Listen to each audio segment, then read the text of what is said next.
English football club Tottenham Hotspur have the best stadium in the world and are the 10th most profitable sports business on the planet.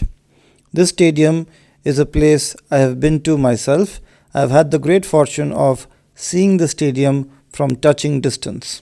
There was a tender moment at the end of Tottenham's win against Elfsborg on Thursday night as Ange Postecoglou walked out onto the pitch looking a little haunted and jittery, a strange kind of light in his eyes. It took a few seconds to work out what was up. The reason for this was he was happy. Here was a man remembering how to smile, willing his face into the right kind of shape, searching for the muscle memory. It was also a nice moment. The recent run of bad Ange stuff, the Ange who does interviews like a policeman standing too close to you in a tiny lift, has been painful to watch. The Premier League is brutal. It will stretch you thin, and it has been rough with Postecoglou, who came with no comparable experience.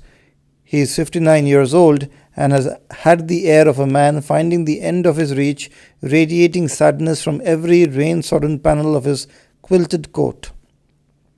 Tottenham Hotspurs were set up for another bad night on Thursday, stuck at 0-0 in the second half, with the TV cameras cutting hungrily between Postecoglou and a group of bored-looking cool guys in baggy clothes slumped on a bench, which turned out to be an example of the new trend for parading your injured players like captured gladiators, at which point something good happened instead.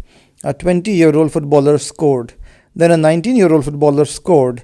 Then a 17-year-old footballer scored. Spurs ended the night in the last 16 of the Europa League with a Carabao Cup semi-final second leg and a fourth-round FA Cup tie to come. The players got to hug each other in front of a happy crowd.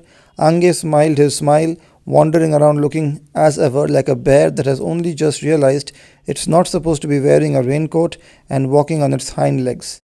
Even Glenn Hoddle was out on the pitch telling the TV cameras about finishing with aplomb.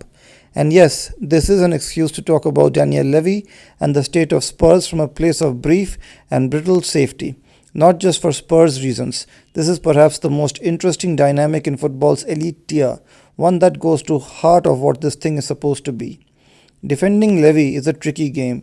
It can be taken as deliberately contrary, an insult to supporters who are justifiably frustrated at certain elements. Some will say that even pointing out Levy's successes running the club is to admit to being part of some covert loop of paid insiderdom. Last weekend brought chants of Levy out, as though this is even likely or possible.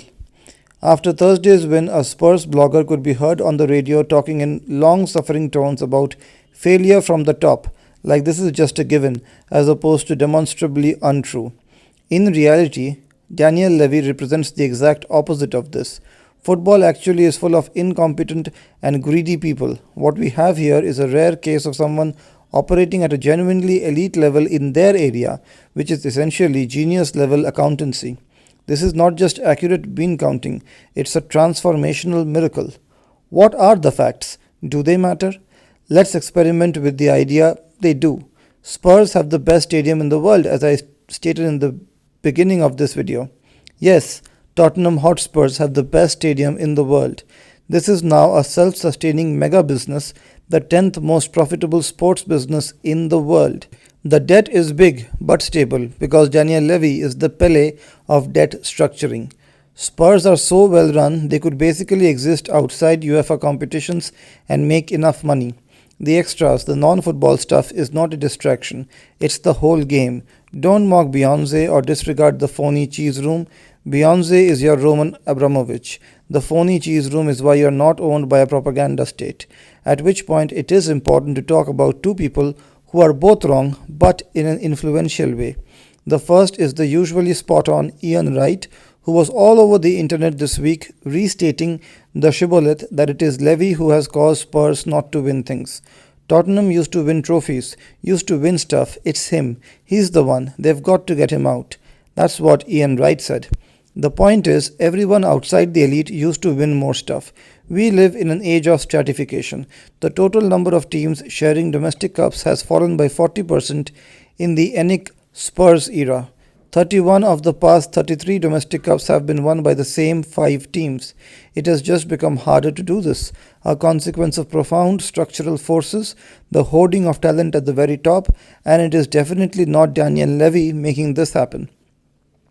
The other person not telling the full story is Antonio Conte, whose famous rant after the 3-3 draw with Southampton is often circulated at these moments.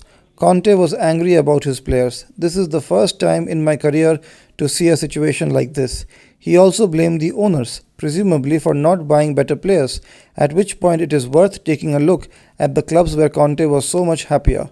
Arezzo went bankrupt, Bari went bankrupt, Siena went bankrupt, Juventus were docked points for iffy financial dealings, Chelsea almost went out of business after being bankrolled by a Kremlin-connected oligarch, Internazionale have been a basket case on and off for years.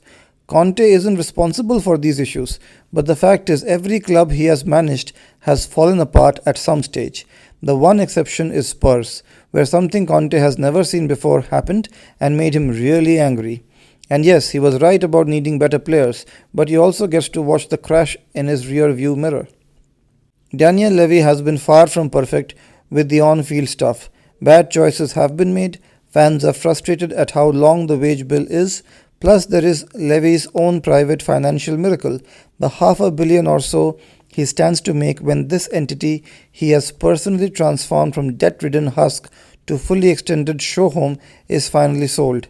This angers people, even if it is reward for work well done. Even more maddening, the fury is in itself part of the business plan. Displays of anguish say, look at how much people care about a product.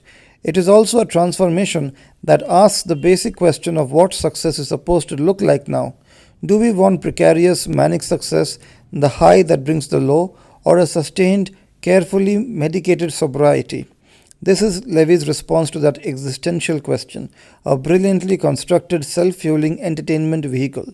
In the meantime, Daniel Levy has Postecoglou where he wants him. Win a trophy. Or don't and we start the cycle again. How many more of these patsies does he need? When will that sale finally come?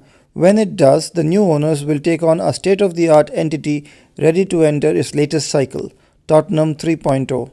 Odd as it might sound now, get the right ones in and Levy really could find himself cast in bronze outside the ground he built, architect of a very modern kind of super club, Tottenham Hotspurs.